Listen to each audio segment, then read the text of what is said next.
The Very Serious Crafts podcast is now on Patreon. Head on over to patreon.com/seriouscrafts to support our podcasts and get early access to episodes, find out about our unfiltered patron-only off-week episodes, and more. You're listening to the Very Serious Crafts podcast. We're very serious crafters. And we craft very serious crafts. Very serious. Hello, and welcome to Season 2, Episode 23 of the Very Serious Crafts podcast. I'm Heidi from Hands Occupied. I'm Mollie from Wild Olive. And I'm Haley from Red Handled Scissors. Today, we'll be talking about crafting for change, criminal making, and when your supplies try to kill you. That sounds very ominous. Yeah. And I think the whole audience is like, I bet that last one's Haley's topic. Is it my topic? It's not. It's me. I'm talking about that. I know. It's just, I was going to say, I don't think it's me. It just feels like a very Haley topic. I agree. It would be extremely on brand for me. Oh, man. Yeah, that's funny. Well, so believe it or not, listeners, the giant latch hook pom-pom costume exists. Yeah. I am shocked. Shocked and amazed. It really exists. Today is October 30th, so just in time for Halloween. Today's the 30th, right? Yeah. Yes. So I did it. It happened. Yay! And for those of you who don't know, this is a costume that has been in the works since last Halloween. Yes. So this is an especially triumphant moment. Sure. We'll see once I actually take the pictures if it, in fact, looks like my grandmother's toilet seat from 1995 or if it looks like a pom-pom as intended. So we'll see. I would honestly be interested in either. Yeah, I mean, I will funny. say that was, it is the same color as the toilet seat cover that my grandparents had. So, Yeah. I'm here for it either way. Yeah. There's big toilet energy in this costume. Oh, gosh. No. I'm just going to leave it. Yeah, so moving on. So recently I got to have a little visit with some friends of mine who moved to Eswatini, which is also Swaziland, a few years ago.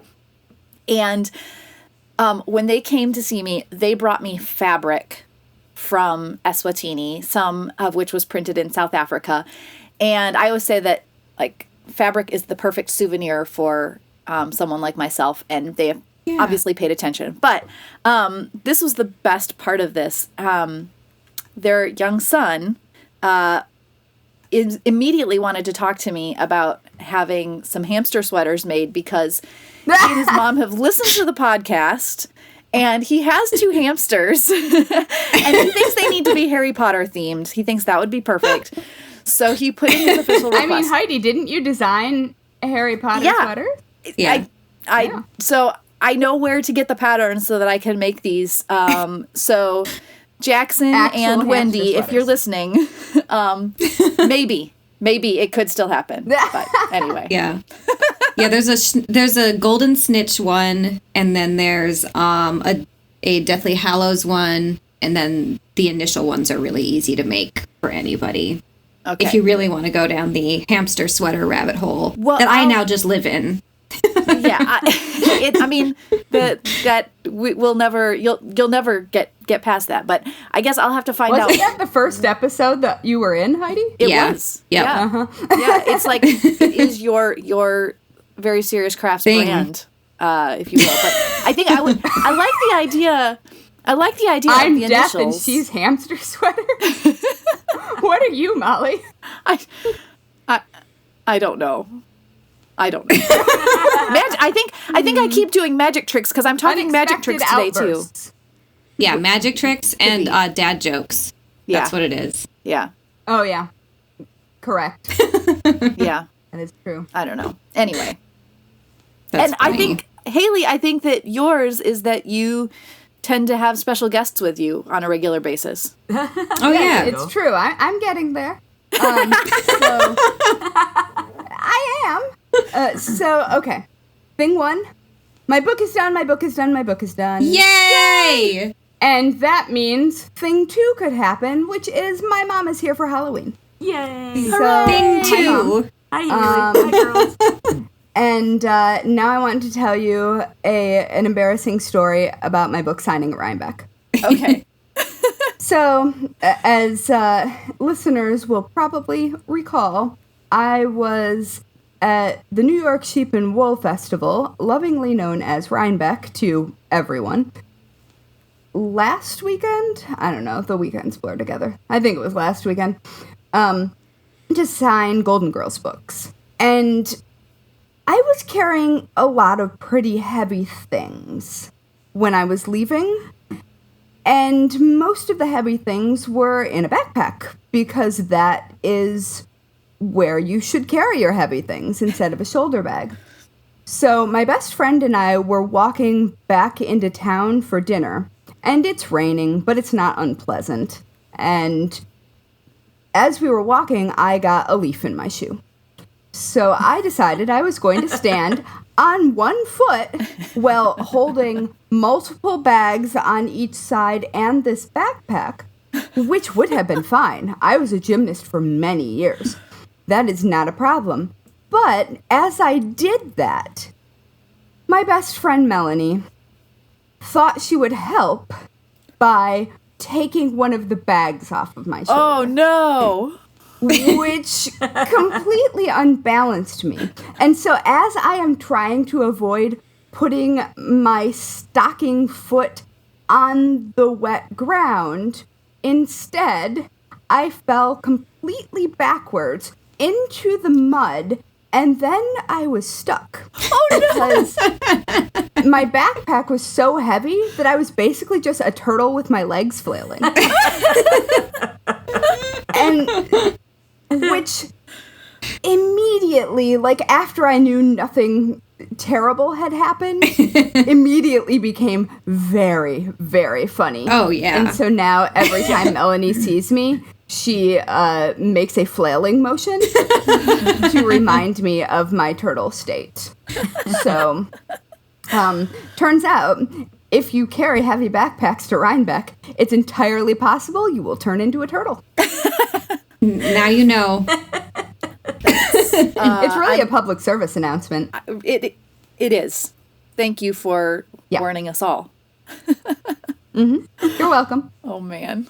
I love it. So, people who are all caught up on the podcast will know that I've been busy moving and now listing my old apartment for sale and all that fun, boring, adulty stuff.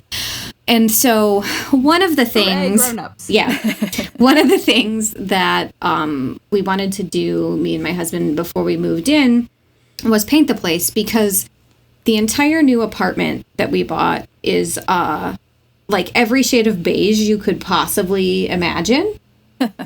So there's a lot of exposed brick, which is great. But there are multiple shades of beige. Yeah, is interesting to me. Yeah, like there's like a creamy beige in one bathroom, and the bedroom is like a grayish, as they say, a gray beige. I've learned this word recently because of painting. And there was like a true beige, as I would envision it, and then the floors are wood floors, and the tile was all kind of an orangey beige, and I was like, wow. The people we bought from were so nice, but it was so much beige. Everywhere beige. And I was going nuts. I was like, I cannot with this much brown. There's too much brown happening. So anyway, we painted, and I was pretty sure I knew like the right combination of colors that I wanted, because it's a small amount of space. It's about 1,000 square feet, but there's so many walls that you can see from other parts of the house, and I didn't want to just end up with a house that was like all light gray, because I couldn't figure out how to make two colors work together, because I think a lot of people do that.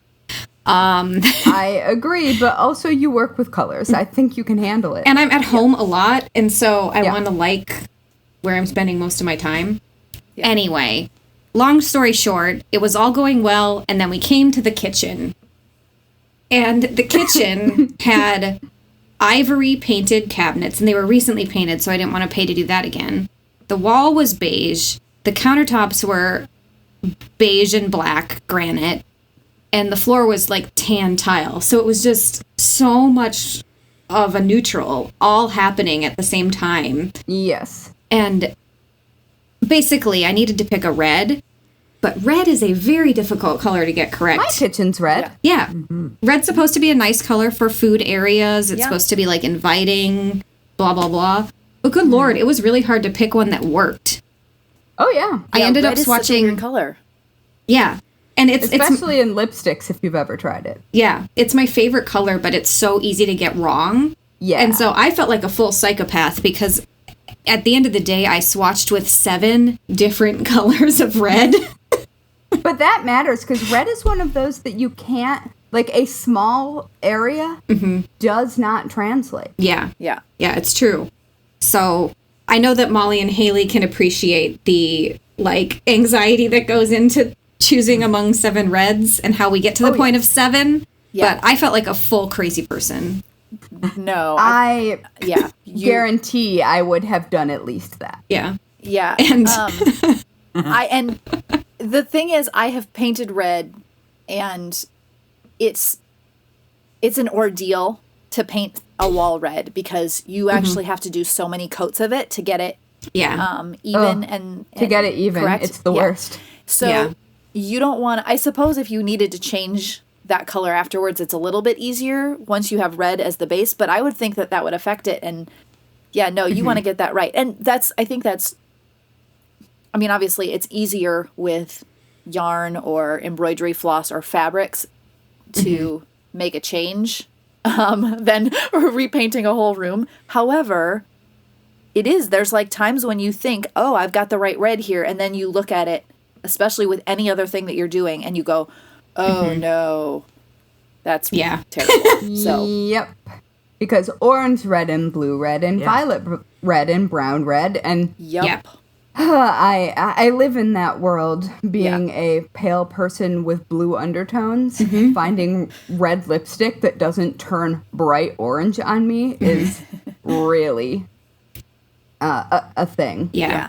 But isn't red the most frequently occurring pigment in the universe? I think it might be. That sounds Or like on the planet. that sounds.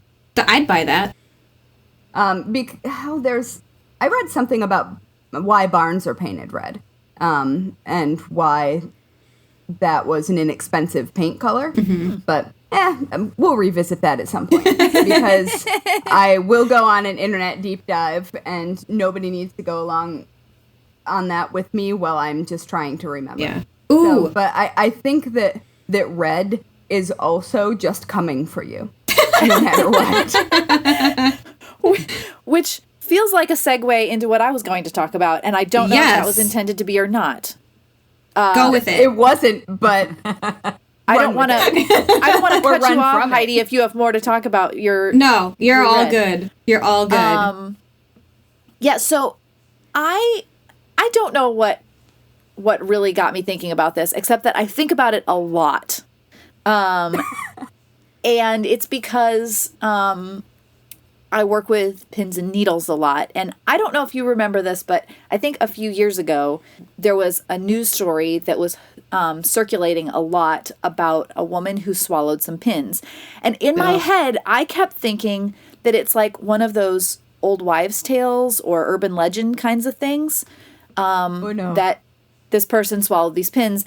And I thought, yeah, I think I remember it not being real. Well, I had to look it up again. And so I did. And I found the story, and it is very much real. It was from The Guardian, and it happened in Australia. The story was published in 2012. I'm going to put a link to it in the show notes if you have not read the horror story that this is. Basically, I just remembered the details. yeah. Basically, the way that this went down is she was sewing costumes and had just placed a few small pins in her mouth to hold them while she was working. Like we all do. Like we all do. I still do it almost every day and catch myself. And she like coughed or inhaled or something, and the pins were gone. No. No. No. Yeah. And Nope. she like kind of forgot about it.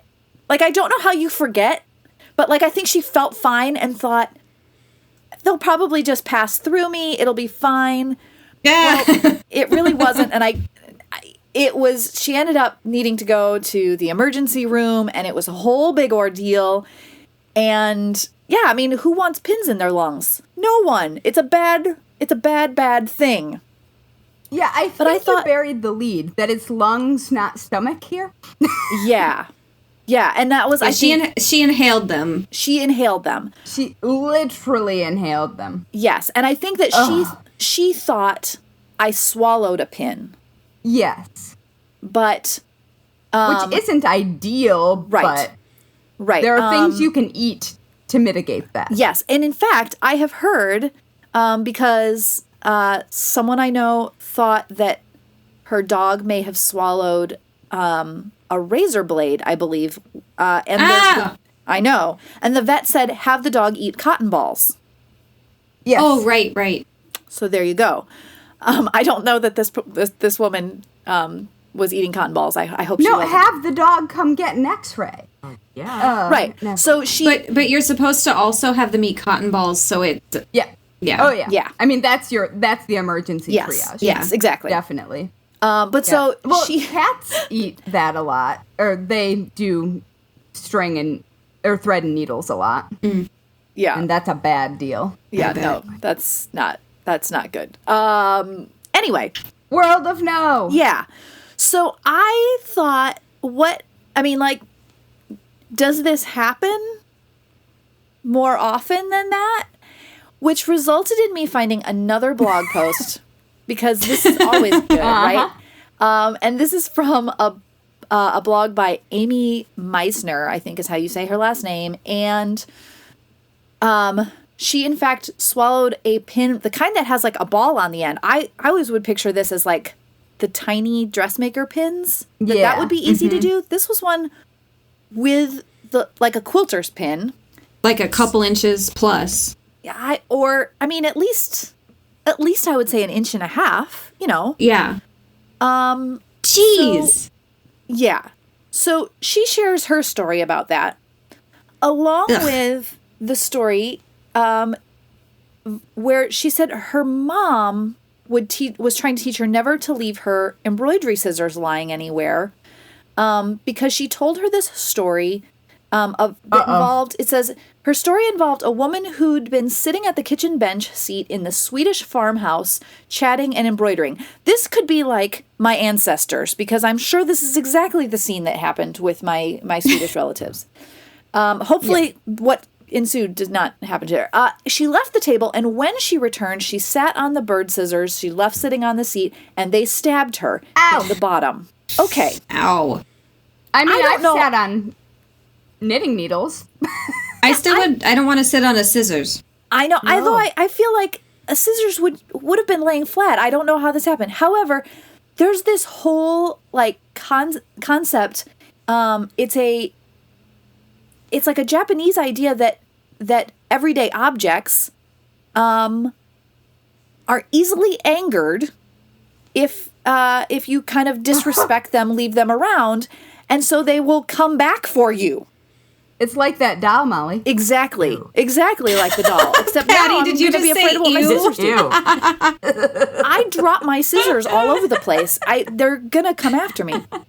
But then You better just apologize when you do it. I should. Go full Midwest. I should. The comments in this are great though, but it is terrifying, because there's a woman who said she thought she felt something poke her heel, didn't see anything. A week went by, and she was starting to have trouble walking, so she went into the doctor. The x-ray found that there was a pin or a needle embedded in her heel near the bone, and the tissue was starting to grow around it. Ew. Ah! Ew. I should have put in like a warning before this segment. This could be nasty. Sorry about that. Yeah, I might pass out. I have to put my head between my knees. I was just like, What is this topic? I love it. there were like, outside of this, there were even more stories of people and like where things ended up and how I was like, my goodness, the craft supplies are trying to kill us. I mean, Apparently, they definitely are. man, I Yeah. thought I was fine. Now I'm gonna have nightmares about being I attacked apologize. by my needles. All I'm saying Yeah. is don't leave especially small metal DPNs anywhere that they could fall into couch cushions. I 100% believe Ask how I in know. that. Yeah. Yeah. I think we can fill in the blanks. Although it wasn't a dramatic story. It was a, whoo, what is that story? But, Yeah. although I managed to stab myself with tapestry needles pretty frequently. Okay. And those are blunt. And I mean, granted, I was just writing a cross-stitch book, so I was sewing pretty quickly. But I broke 4 needles total. Okay. And put at least 2 into my finger. Yeah. So, or under the I mean, fingernail is the even- worst. Yeah. Ah, no! Even the seemingly safe supplies are coming for you. Yeah. Yeah. Well, and I drop needles all the time. Yeah. I lose them on a fairly regular basis, so now I'm more Molly, nervous. You need to get a magnetic wand. No, I'm serious. Yeah. I have one. Yeah. I mean, I just have that used purpose. magnets to try and find them, but they seem to like leap places when I lose them. Anyway, so I apologize for what may have been more nasty than anyone wanted to hear, but I will say I think it's good warning to anyone using really any kind of semi-dangerous tool or supply, because don't let that happen to you. Yeah. No, and I'm Please. sure there are about a million stories of kids having something happen. Yeah. Which let's not even Google okay, that. and just because I considered tossing this in, and now that you mentioned children, the famed magician Harry Houdini actually had a magic trick where he apparently swallowed needles and then swallowed some thread to go with it, and then pulled the thread out, and all of the needles are hanging on the thread. Oh, yeah, yeah. And I've seen it done with razor blades, which is a variation on it, all of which are horrible, horrible ideas to present to really humans, but especially children. What are people thinking? Yeah. Anyway. People are dumb. Yeah. Yeah. Anyway, Moving on. okay, Well- moving on. So, not really very far, though. Oh, crap. Because where I'm headed is anatomical embroidery. Okay. Should I just change my next topic to sunshine and rainbows right now? Oh my goodness. We didn't mean to make this a creepy Halloween episode part 2, since it's coming out after Halloween. Yeah. And yet, apparently we're all creepy. It was. So, Yeah. I don't know. So I have recently been super into this anatomical and dissection and also vaguely whimsical embroidery from this person whose last name I could not find, but her Instagram and her company is called Odd Anna Stitch. And Yes. her work is beautiful. It is. Beautifully done. Extremely, extremely skilled work. But also, maybe not for everyone. And so, what first got me going down this rabbit hole was seeing a baby in a womb embroidery piece that she did. Yeah. That is just so cool. And, like, it's a very near birth. And as far as I can tell, I'm not sure if it's supposed to be a C-section, but it isn't gory. It's beautiful. Yeah. And, like, the position of the baby is so interesting. And so that sort of got me started on this. And then there is one that is just sort of charming that I like, that's a half cat face, half human face, and it's just kind of cute. Mm-hmm. And then also a very gorgeous pattern of a bunch of women wearing hijabs. Yeah, that one is and stunning. And then, yeah, wasn't that beautiful? Yeah, and it feels different from a lot of her other work, and yet not. You know what I mean? Exactly. And so she has such an interesting brain in a way that I really like brains to be. And so then, of course, you will maybe find next her anatomical chest dissection piece. And so I will link to all of these, but if you follow them in the show notes, be aware that they aren't gory, but they are anatomical and therefore graphic. Yes. And so if you aren't interested in something like that, this might not be for you. Like, click on the cat one or something, because that one isn't in any way creepy, or the hijab piece is also not at all creepy. But I'm just so into her work because she's weird and creepy in the same way that I'm weird and creepy. And also, fun fact, her name, I think, is, it's either Anastasia or Anastasia, and I could not find pronunciation. But she grew up in Grand Rapids, Michigan, apparently, which is where my dad lived and very near where I grew up. Yeah. So maybe it's in the water. Yeah. But her work is just so beautiful. You could make things like that look obscene. Mm-hmm. And her work isn't obscene. And it's just so skilled. Well, the thing, like, so as a former homeschool student, I guess, you're once a homeschooler, you're probably always a homeschooler, but her embroideries of the like the dissection looking pieces, I find to be so like that would be the kind of thing that that a homeschooler would do as an assignment. Like, well, I don't want to actually dissect the cat, so I'm going to look at pictures and then create an embroidery that displays. I mean, the way that she has it, like the fabric folded out to like represent that dissection process, or her piece where it's like the different layers of like the skeletal system and the organs and stuff. Like, it's really cool.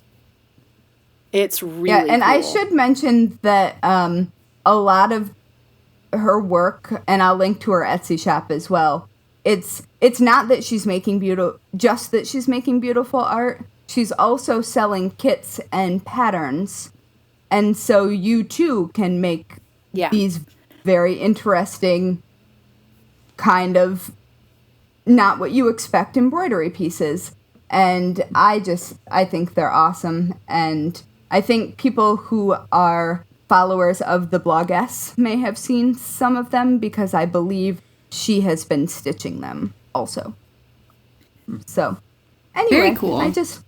I really like it, and it is exactly the kind of creative use of traditional crafting that I really, really enjoy. Mm-hmm. Yeah, it's really beautiful. Yeah. Mm-hmm. Well, another kind of making that I personally have found beautiful lately has involved protest crafting. Without Oh, yeah. without getting too political or anything, I've been out about half of the mornings with the Chicago Teachers Union strikers out on the picket lines at my local elementary and middle school. And then last week I also did a march with, I think there was estimated 30,000 people who were marching last week at this time downtown. Wow. In solidarity with the Chicago teachers and the SEIU support employees who are also on strike. So with that background, I think today is day 10 or 11 of the strike, and they don't count weekend days, so it's been more than a full week. Yeah. It's, Wow. yeah, I think 2 full weeks is tomorrow. So, like, these people are getting tired. Yeah. And, Oh, I'm sure. and the really inspiring thing has been standing out there and, like, getting to know people in my community who I might not otherwise meet, like people who are of a different socioeconomic background, local parents who are just bringing out their kids because they need someplace to take their kid that morning and they want to teach them, like, what their teachers are doing when school's off. Yeah.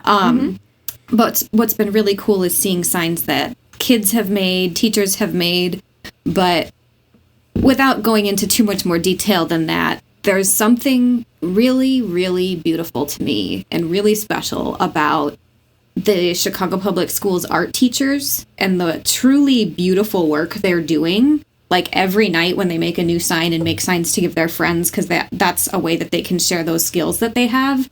And also, like, process some of their feelings and anxieties about the strike happening and these negotiations going on for so long. And I've seen everything from knit and crochet beanies that look like little apples. There were a lot of those That at the was the march last cutest. week. Aw. It was I so loved that cute. picture. And that same art teacher had all these little felt badges she made for people. And there's a lot of people who, because they've been picketing for so long, they've been bringing their crafts out. And when they're not holding up a sign, they're working on something when it's warm enough for their hands to do so. Yeah. Right. And yeah, so those apple hats are probably my favorite thing. Obviously, there's a lot of signs that are really cool because there's so much you can do with a protest sign. I mean, tag board, markers, and paint are pretty beautiful supplies if you're given the right motivation. Yep. And then there's one other guy, and I'll see if I can find a public picture of what he knit. But he knit this beautiful banner that's probably 4 or 5 feet tall in his school's colors, and it's this stranded colorwork thing that looks very like Renaissance. And so he was knitting that for like the first couple days of the strike and has now been carrying the finished banner. And it's really, Oh, really that's cool. cool. So Awesome. anyway, Yeah, and I mean, people have been making protest crafts for all of, well, probably all of history. Yeah. Yeah. As far as, I mean, in different variations on all sides, all political spectrums. Like, this is a very normal, very human outlet for being creative and also feeling like you're doing something. Totally. And so that's, I think that is, it's really interesting to look at that just as something that humans do, even separate from whatever side you happen to be looking at the moment. Yeah. Yeah. Didn't Haley, didn't you share a link with me about some protest skirts that were made I can't remember where. Yes. There's a link that we have somewhere for it, and we were going to talk about it at some point in depth, and we still should. The Beestrock celebration skirts. There you go. Those are what you're talking about from the Netherlands. Yes. That were made to celebrate the liberation of the Netherlands from German occupation after World War II. That's There so you go. cool. Yeah, and we should definitely do a full segment yeah. on that sometime because they're individual and so beautiful and so meaningful. Yeah. Yeah. But if you feel like going down that rabbit hole, Feestrok,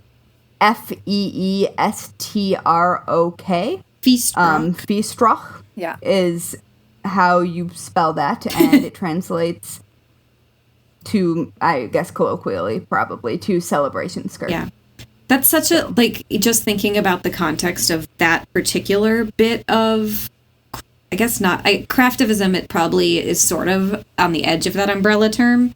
Sure. But can you just imagine how, like, making something with this fabric that you've been through a war zone with, you know? Yeah. Yeah. And it's like fabric that potentially could have come from something from before the war. Like, there was so little back then that it's very, very, very beautiful that it's a quilt. I know that's obvious, but it's just really cool.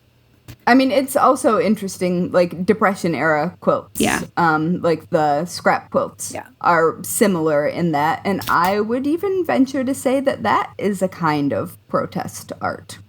But that might be, I mean, I could make that argument, but probably it would take longer than we have it. Yeah. So, I dismiss that if it raises your hackles. I have to say, like, whether I agree with or disagree with any particular piece of protest art, if it's done well, I'm looking at that going, well, I don't really like what it had to say, but my goodness, that was creative. And that was so cool that everyone did this, or that this one person made this incredible piece, or, you know, like, I think that's so cool. Yeah. I love it. Yay. Good topic. Good topic. Yeah, that was a good topic. Yeah. So now I need a little bit of your advice here. So very Are you soon. sure you want that? I'm not sure. Maybe I either need your enabling or your reining in, I think, is how this is going to go. Okay. Lay it on us. Very soon, I'm taking a long road trip vacation with my family, which some people cringe at the very thought of, but it's actually one of my favorite things to do. So I'm excited about this. Because your family's great. You know, you put 8 people in a van and drive, for 20 hours, no biggie.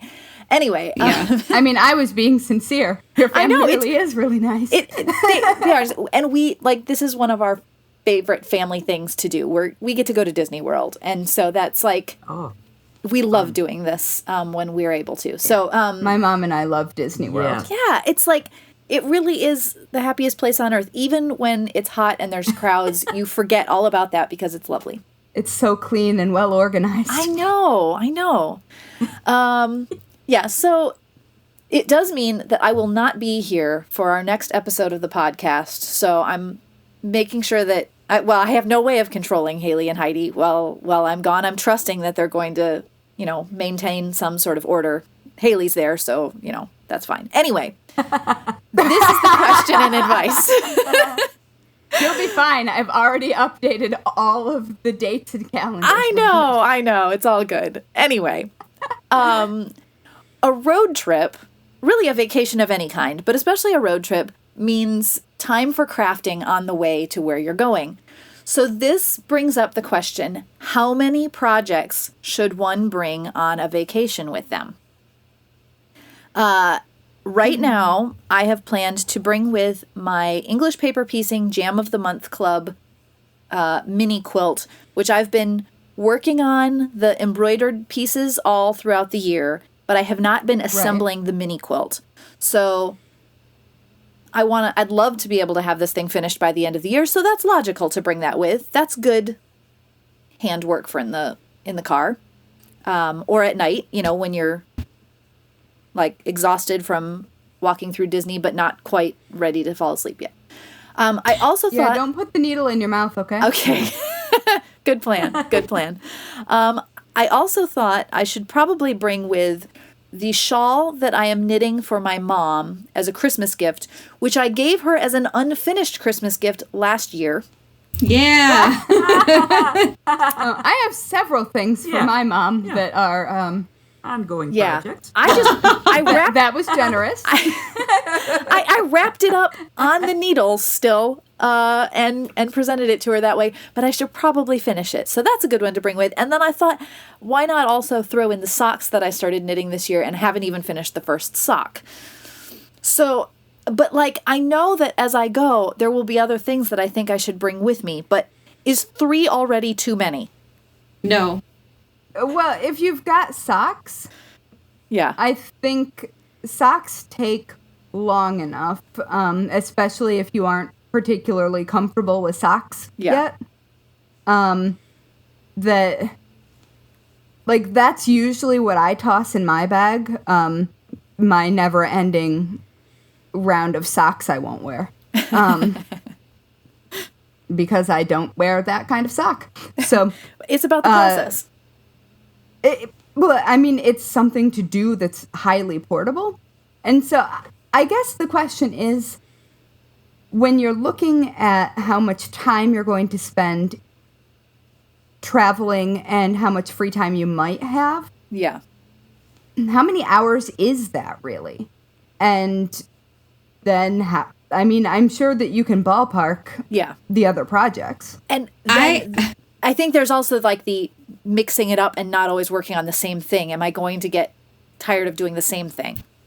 Yeah, I would say, as somebody who has family that's 12 hours in one direction and the other half the family that's 12 hours in the other, and having done a lot of road trips on deadlines, I actually don't think it's insane to say to a craft designer that 3 is generally like a good place to start if you're going to be on a road trip that long.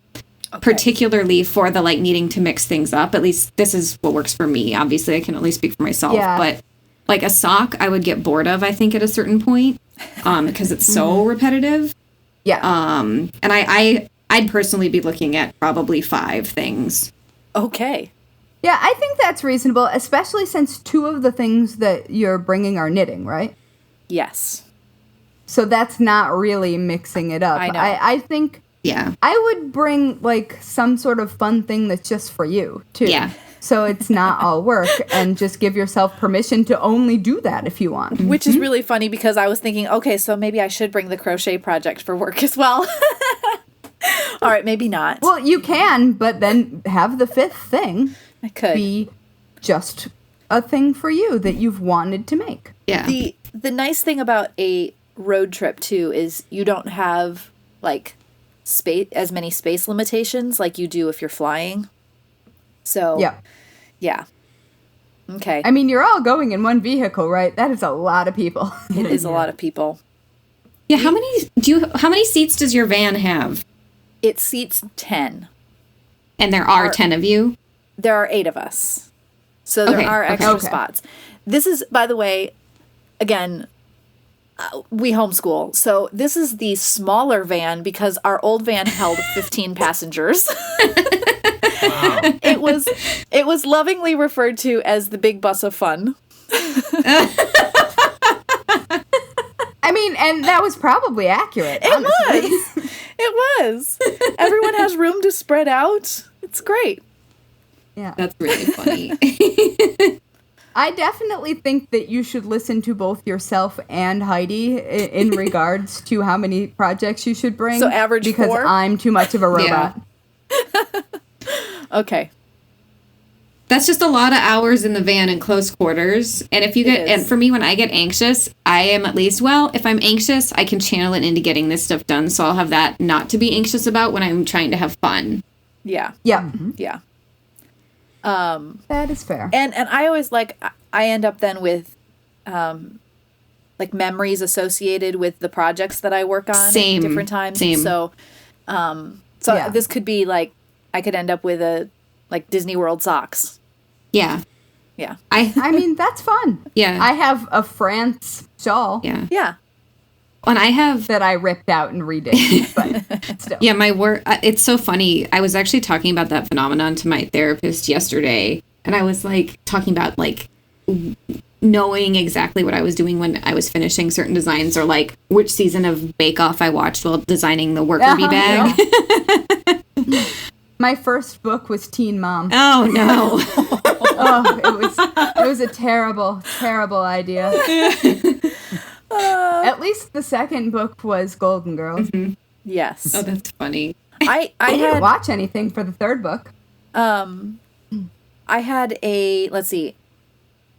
During my book, there was definitely a road trip in the middle of that, but also, I think Bones. I think I watched Bones while I was working on it. I love that show. Yeah. That makes sense. Surprising no one. Yeah, exactly.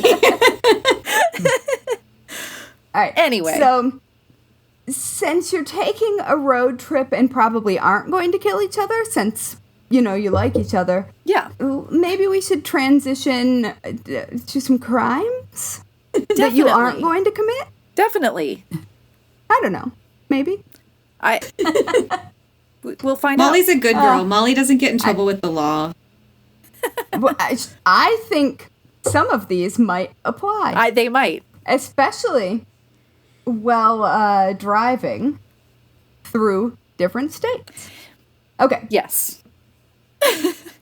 So, I was originally looking for, like, funny old-timey crafting related laws or lawbreakers, thinking that, probably somebody sewed through somebody's hand with their sewing machine, or, Yeah. Or stole a spinning wheel. Oh no. Or placed Although, a curse if you on Google- their neighbor's spinning wheel. Yeah, which we do know about. Yeah. That's right. And that was what made me think of that. Although, don't Google spinning wheel and crime, because there are so many crimes committed on Spinning Wheel Road and Spinning Wheel Street and Spinning Wheel Place. That's not for the nearly record. as exciting. All right. Except I would be very excited about living on one of those streets, for the record. Not if there's a lot of crimes happening on them. It was mostly the same one. Oh, no. So I think you want to avoid that particular one. I don't remember what state it was in, though.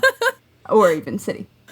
But, so, instead of finding criminals, I ended up finding laws.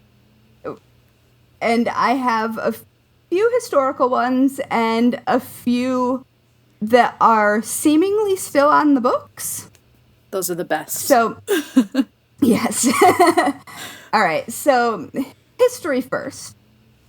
Apparently, in Brooklyn in 1895, church lotteries were deemed illegal, and the Brooklyn Sewing Society was very mad about it because they could not raise money for charitable deeds by selling their crafts. Sure.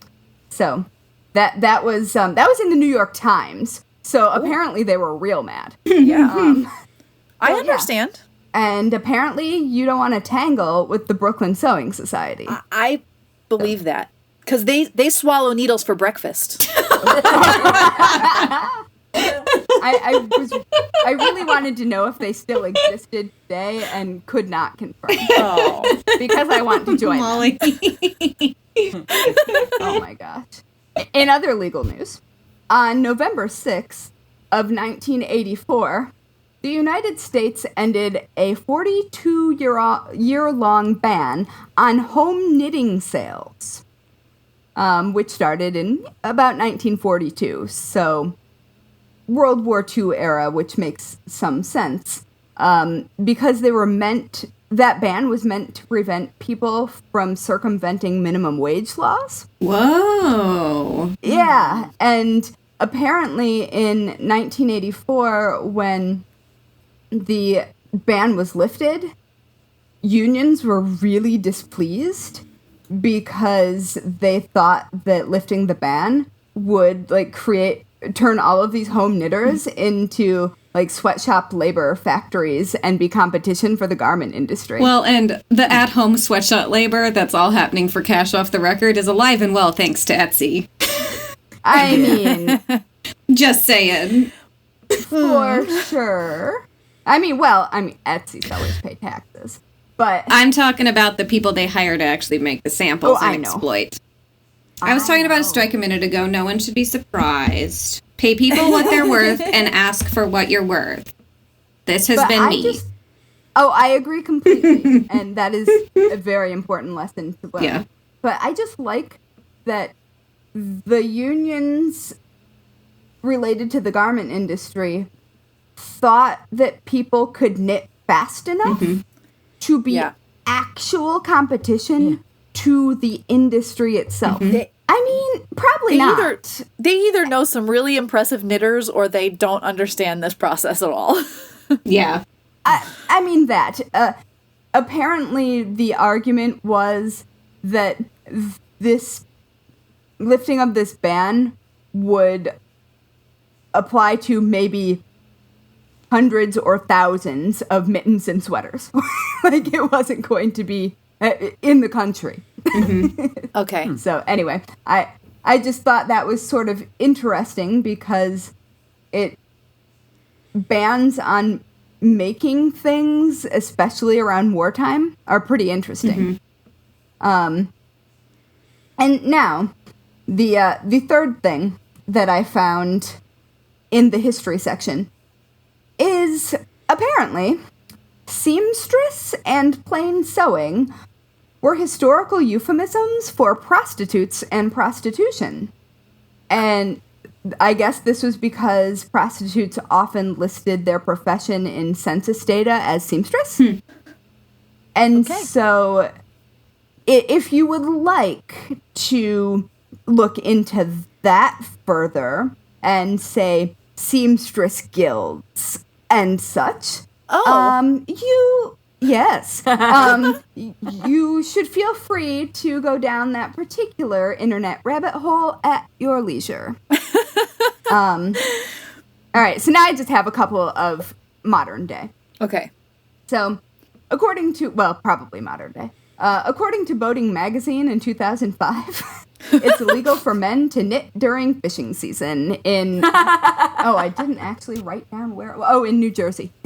In New Jersey? So, wow. In New Jersey. I was not expecting New Jersey, of all places. And can we just acknowledge the irony of the word Jersey being in that state name? Thank you. Yes. Thank you Well for thinking done. my Well joke done. is funny. And there's our dad joke. We needed There one. it is. All right. Now, Oh, my goodness. in Guernsey, in the Channel Islands, it is apparently illegal for men to knit during daylight hours due to... and this was a problem because sweaters were more profitable, like Guernsey sweaters are more profitable than fishing. So Sure. Okay. men weren't fishing. Instead, they were making Guernsey sweaters because they made more money. I love that so much. Huh. Isn't that great? And I guess it's currently still on the books, as far as I could tell. And now, well, since you're going to Disney World, you should be all right. But were you going to Disneyland? This would apply to you, Molly. Okay. If you're in California, you'd better be careful with your knitting needles and scissors because Penal Code 21310. There we go. Okay. Classifies them as concealed weapons. I mean, And it is illegal to conceal and carry those weapons. And it really does specifically state those things in the code.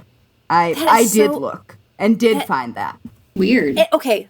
So I understand. Okay. What if you carry him in in a a way. holster on the outside? Knitting your holster? I want that. Yeah. I think it would be fine for knitting needles and not for scissors. The issue is that they are classified in the same way as knives. Sure. All of them. And because the actual code is things that could stab into someone and cause bodily harm. Mm-hmm. Yeah. And so that is that. So I'm just picturing That all was, of these knit nights getting busted now because they don't have all of their I knitting mean, but needles they out wouldn't on get display. busted when things were out. Yeah. They only But, get like, busted in your project bag. Right, but so like imagine the police are just waiting there for all of these knitters to arrive. Everything's still concealed in their bags. I suspect this has not been a problem. Otherwise, I would have found it. I would because imagine so. Yeah. Yeah. And I found about 20 more of these things, but these were the most fun.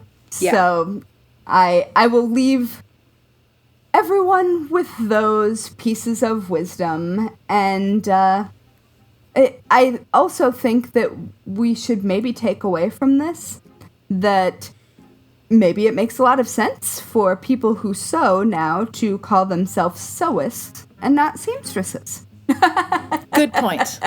I mean, unless you wanted to convey something extra. Profession. Yeah. I'm not knocking the oldest profession. I think it would be very interesting to combine those two services. Huh. But I think the rest of the world would probably bow out. Yes. Yep. I'm done. Okay. Before we officially sign off, we want to give a shout out to some serious friends of the Very Serious Crafts podcast who are supporting us at patreon.com/seriouscrafts. Many thanks to Stephanie, Andrea, and Joanna. We really appreciate you guys. Yeah. Thank you. Yay! So if you're a person who likes to hang out on the internet, you should hang out with us. Find us on Instagram and Twitter at Serious Crafts and on Facebook at Very Serious Crafts. You can also find show notes and all things Very Serious Crafts at veryseriouscrafts.com. Want to join the conversation? Tag us using hashtag Very Serious Crafts. And if you're using Instagram stories, don't forget to tag us with @SeriousCrafts so we can reshare. Are you a fan of the Very Serious Crafts podcast? Great! Please, pretty please, leave the Very Serious Crafts podcast a 5-star rating on whichever platform you use to listen to podcasts, please. Good ratings help us show up in recommendations, which helps more people who love crafting find us. And finally, if you'd like to sponsor an episode of the Very Serious Crafts podcast, visit veryseriouscrafts.com and click sponsor, or support us at patreon.com/seriouscrafts. All right. Thanks, guys, for another episode. Yeah. All right. See you later. Bye.